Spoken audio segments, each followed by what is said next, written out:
भाई एनएसयूआई के इकाई ने एक अच्छा कार्यक्रम किया है। वो साइकिल यात्रा के माध्यम से नौजवानों को जागरूक कर रहे हैं। एक अच्छा संदेश समाज में जा रहा है, तो उन सबका प्रोत्साहन करने के लिए उस कार्यक्रम में भाग लेने के लिए मैं पाली जा रहा हूँ। और मुझे लगता है कि इससे ये जो प्रचलन हुआ है आजकल देश प्रदेश में, नशा हो, नशे की लत हो, इससे दूर रखने के लिए लोगों को हमें मोटिवेट करने की ज़रूरत है। और दूसरा हमें अच्छा काम कर रहे हैं, काफ़ी समर्थन उनको मिल रहा है। मुझे उम्मीद है कि अच्छा एक कामयाब उनका आयोजन रहेगा। सर, प्रदेश के विजयनगर में सबसे बड़ा ब्लैक मनी कांड वापस देखने को मिल रहा है। कांग्रेस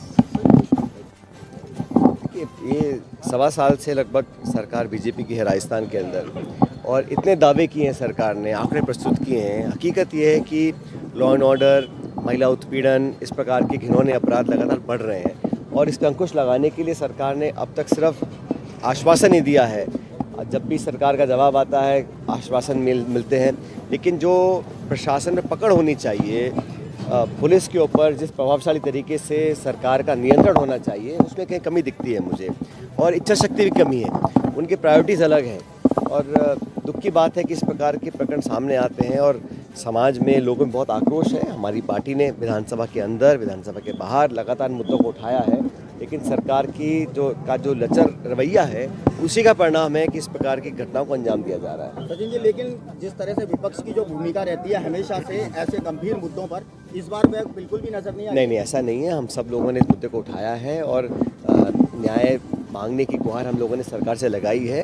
लेकिन जैसा मैंने कहा कि जो रिएक्शन है, जो रिस्पांस है, जो जिस तरीके से सरकार को काम करना चाहिए इस मामले में, नहीं किया गया है। अभी भी मुझे लगता है कि जिस सख्ती से कार्रवाई होनी चाहिए नहीं हो रही है। सर, राजनीति में प्रदेश अध्यक्ष कह रहे हैं कि जो गहलोत सरकार की स्मार्ट ग्रिड योजना थी, उसमें सरकारी खजाने सरकार को हो गया है।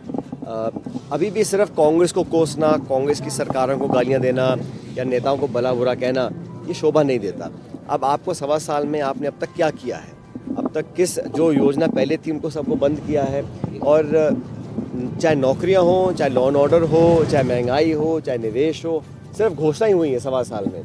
और 1.25 साल पहला जो साल होता है बड़ा महत्वपूर्ण होता है, तो सरकार ने अपना वो समय गंवाया है। आपसे खींचता सरकार में आज कौन मंत्री है कौन नहीं, किसी को मालूम नहीं है। आपस में इतना खिंचाव है, इतने सारे सत्ता के केंद्र बन गए हैं, ब्यूरोक्रेसी हावी है। और डॉक्टर किरोड़ी मीणा जी मंत्री हैं या नहीं किसी को पता ही नहीं है।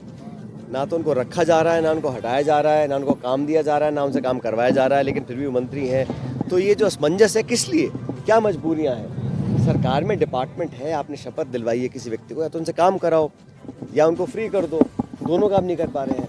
और आपस में, जैसे मैंने कहा ना, इतने सारे पुराने नेता हैं, नए को वो बचा नहीं पा रहे हैं। आपस में इतना खिंचाव है सरकार का कि एक बड़ा कंफ्यूज वाला मैसेज पूरे प्रदेश में जा रहा है। राजनीति में राजनेताओं की भाषा संयम लगातार होती जा रही है। अभी कुछ दिनों पूर्व विधानसभा में भी इसका प्रत्यक्ष उदाहरण देखने को मिला। भाषा का किस तरह देखिए, इस राजनीति में जो हम लोग बोलते हैं उसको जनता सुनती है, तो बहुत सोच समझकर अपनी शब्दावली का प्रयोग करना चाहिए।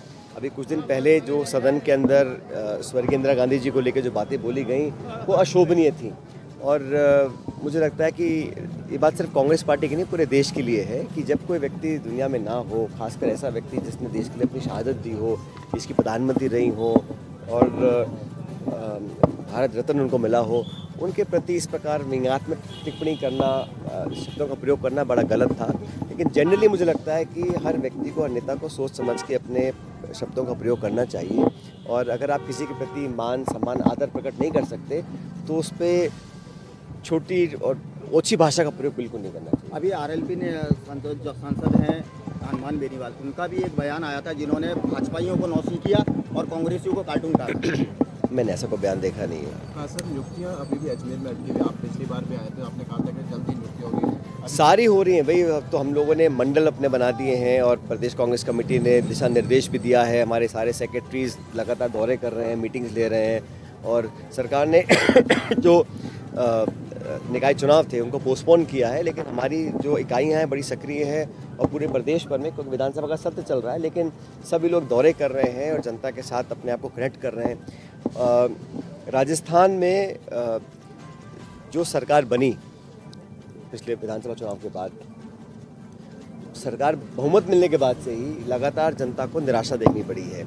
और जैसा मैंने शुरू में कहा, जो खिंचाव आपस में है भाजपा का जो नेतृत्व है उसमें आपस में बहुत खिंचाव है।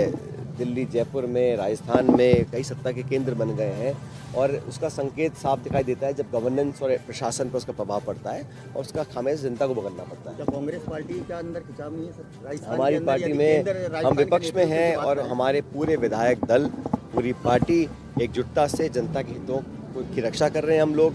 और जहां हमें लगता है हमें इंटरवीन करना है, एक कंस्ट्रक्टिव ऑपोजिशन का हम रोल प्ले करते हैं। विधानसभा में आप देखिएगा हम लोग मजबूती से बात को रखते हैं और कांग्रेस की ताकत ये रही है कि हम एक मास बेस्ड पार्टी हैं, सब लोगों को साथ लेकर चलते हैं और यही मुझे लगता है हम इसका लाभ मिलेगा अगले 4 साल के बाद। आपको नहीं लगता सर राजस्थान में नेतृत्व बदलने की जरूरत है कांग्रेस को? आपको हम सब मिलकर ही काम कर रहे हैं, अलग अलग व्यक्ति को जिम्मेदारी दी हुई है, जिसको जो जिम्मेदारी दी है वो बखूबी निभा रहा है उसको।